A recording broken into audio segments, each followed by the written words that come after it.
బానిసత్వం కాదండి ఓటు అంటే. ఓటు బానిసత్వం కాదు. ఓటు నోటి రుచి కోసం వాడుకునేటటువంటి చీపు కాదు అది. ఓటు అంటే ఏమనుకున్నారు?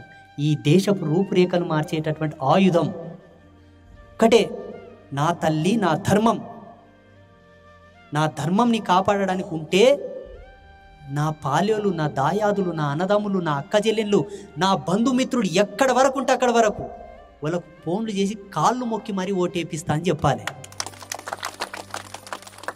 నేను బాగా విశ్లేషణ చేసిన, ఒక గ్రామం చెడిపోవడానికి కారణం ఏమిటి, ఒక గ్రామం పురోగతి చెందకపోవడానికి కారణం ఏమిటి అని.